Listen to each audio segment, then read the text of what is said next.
Okay, leo nina kodi moja nataka nikupe wewe msichana ambaye unataka kuwa mke wa mtu. Unataka kuwa mke wa mtu. Unataka kuwa mke wa mtu, unataka kufunga ndoa, watu wale ubwabwa. Yes. Sasa nakupa hii ili uweze kufikia hayo malengo chap. Wanawake mko wengi sana, lakini wake za watu wako wachache. Hilo lazima ulielewe. Kwa hiyo lazima utengeneze utofauti kati ya wewe na wanawake wengine. Yaani wanaume, unajua wanawaangalia nyinyi wasichana na wanawaona mpo wengi sana, alafu wote wazuri, yaani mnachanganya kweli yani. Wote wazuri, unaona? Sasa ni muhimu huyu mwanaume akaona kitu cha zaidi, yaani aone kitu cha tofauti. Wanawake mko wengi lakini aone kitu cha tofauti kwako. Sasa jambo la kwanza kabisa ambalo unatakiwa kufanya, kabla ya kufanya jambo hilo ambalo nataka nikwambie, kuna jambo lingine ambalo unapaswa kulijua, kwamba mwanaume ambaye utampata lazima pia utampata kwenye saiko yako, yani kwenye ule mzunguko wako wa maisha ya kila siku. Kwa hiyo wale watu ambao unadili nao kila siku, basi mume wako pia yuko pale. Yani kwenye ule mzunguko wako ule, mume wako yuko pale. Kwa hiyo jambo la kwanza, huyo mwanaume unayemtaka wa aina hiyo lazima uwe kwenye frequency za aina hiyo. Itakusaidia sana kupata mwanaume wa design hiyo.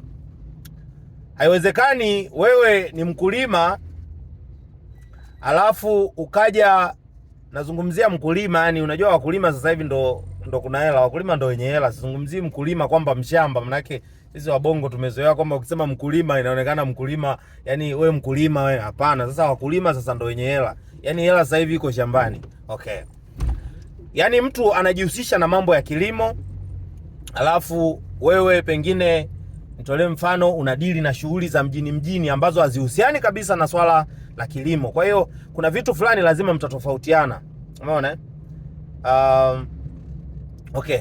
Sasa jambo la kwanza, utapata mwanaume kulingana na mazingira ambayo upo. Kwa hiyo mwanaume unayemtaka lazima ujifix kwenye hizo frequency za mwanaume wa design hiyo unayetaka. Bila shaka unanielewa wewe ambaye uko serious. Okay?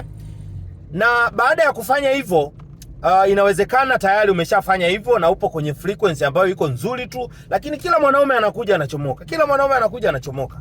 Sasa nataka nikupe kodi ambayo inaweza kumsababisha mwanaume akifika kwako, aanze kukuona wewe ni mwanamke wa tofauti na wanawake wengine wote. Aanze kuona wewe uko very unique. Aanze kukuona wewe ni msaada.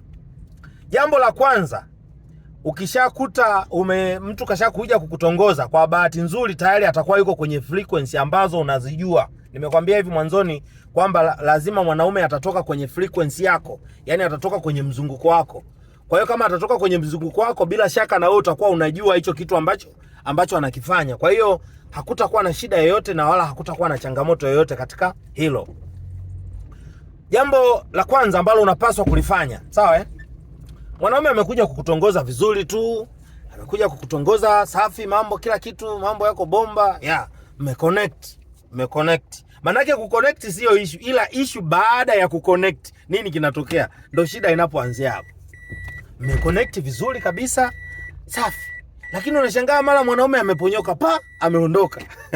Sasa nataka nikufundishe kitu ambacho kinaweza kumsababisha wewe mwanaume asiponyoke, aendelee kuwa pamoja na wewe, ikiwezekana aje kukuoa, akuoe, watu wale ubwabwa wafurahi kabisa.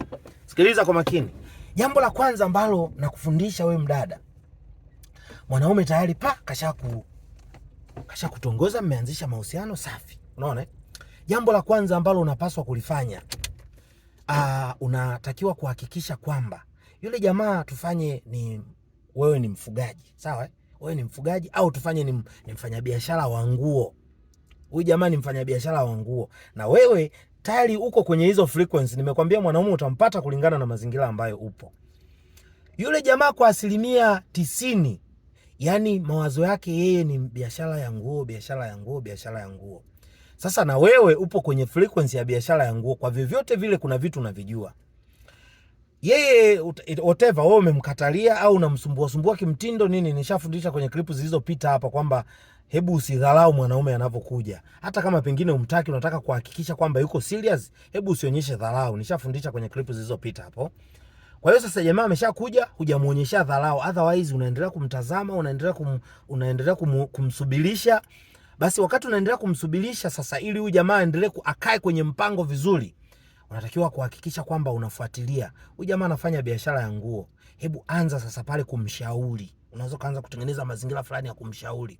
Unasikia nani bwana Fredi au sijui Hasani au sijui Joni, hiki kitu ambacho unakifanya hivi, unajua kabisa jamaa hatangazaji kwenye social media.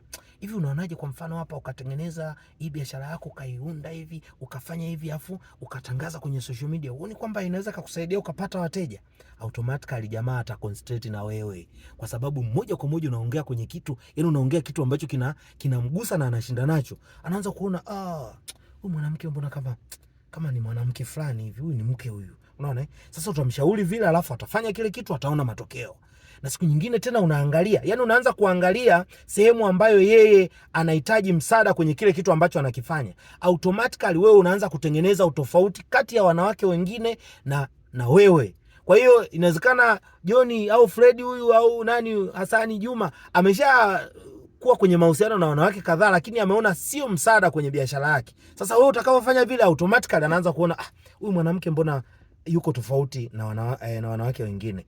Moja kwa moja atafanya hata tamani kukupoteza, sababu wewe ni part of ile biashara yake. Kwa hiyo kwa vyovyote vile lazima aanze kufight wewe asikupoteze. Kwa hiyo kwa vyovyote vile lazima tu akuoe.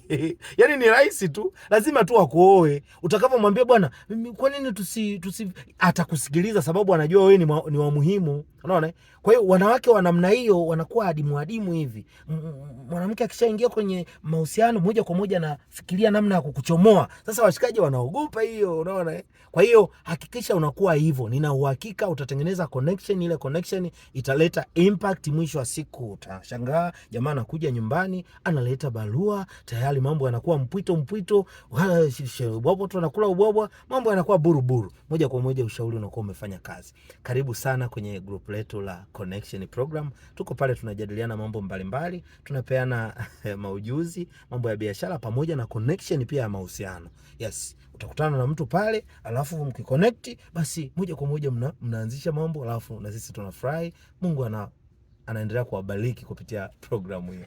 Thank you very much. God bless you.